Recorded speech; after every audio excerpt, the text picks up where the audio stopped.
அனைவருக்கும் வணக்கம். மோசே என்ற தேவ மனிதனை பற்றி பார்ப்போமா? அப்பொழுது மோசே தேவனை நோக்கி, பார்வோனிடத்திற்கு போகவும் இஸ்ரவேல் புத்திரரை எகிப்திலிருந்து அழைத்து வரவும் நான் எம்மாத்திரம் என்றான். அதற்கு அவர், நான் உன்னோடே இருப்பேன். நீ ஜனத்தை எகிப்திலிருந்து அழைத்து வந்த பின் நீங்கள் இந்த மலையில் தேவனுக்கு ஆராதனை செய்வீர்கள். நான் உன்னை அனுப்பினேன் என்பதற்கு இதுவே அடையாளம் என்றார். அப்பொழுது மோசே தேவனை நோக்கி, நான் இஸ்ரவேல் புத்திரிடத்தில் போய் உங்கள் பிதாக்களுடைய தேவன் உங்களிடத்தில் என்னை அனுப்பினார் என்று அவர்களுக்கு சொல்லும்போது அவருடைய நாமம் என்ன என்று அவர்கள் என்னிடத்தில் கேட்டார். நான் அவர்களுக்கு என்ன சொல்லுவேன் என்றான். அதற்கு தேவன், இருக்கிறவராகவே இருக்கிறேன் என்றும் மோசேயுடனே சொல்லி, இருக்கிறேன் என்பவர் என்னை உங்களிடத்தில் அனுப்பினார் என்றும் இஸ்ரவேல் புத்திரரோடு சொல்வாயாக என்றார்.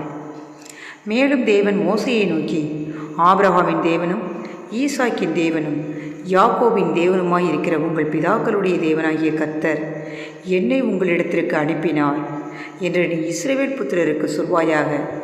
என்றைக்கும் இதுவே என் நாமம், தலைமுறை தலைமுறை தோறும் இதுவே என் பேர் பிரஸ்தாபம்.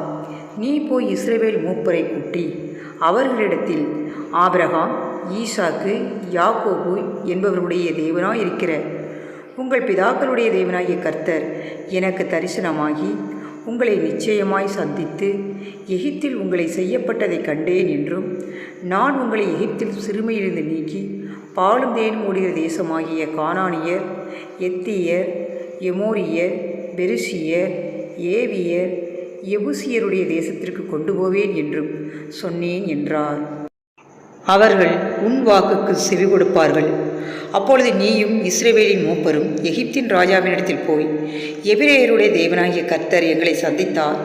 இப்பொழுதும் நாங்கள் வனாந்திரத்தில் 3 நாள் பிரயாணமாய் போய் எங்கள் தேவனாகிய கர்த்தருக்கு பலியிடும்படி எங்களை போகவிட வேண்டும் என்று சொல்லுங்கள்.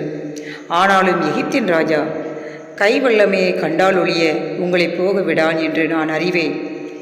ஆகையால் நான் என் கையை நீட்டி எகிப்தின் நடுவில் நான் செய்யும் சகலவித அற்புதங்களாலும் அதை வாதிப்பேன்.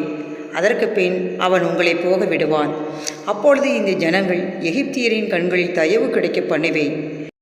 நீங்கள் போகும்போது வெறுமையாய் போவதில்லை. ஒவ்வொரு ஸ்திரீயும் தன் அயலகத்தாளிடத்திலும் தன் வீட்டின் தங்குகிறவளிடத்திலும் வெள்ளியுடைமைகளையும் பொன்னுடைமைகளையும் வஸ்திரங்களையும் கேட்டு வாங்குவாள். அவைகளை உங்கள் குமாரருக்கும் உங்கள் குமார்த்திகளுக்கும் தருவித்து எகிப்தியரை கொள்ளையிடுவீர்கள் என்றார். ஆமென். தொடரும்.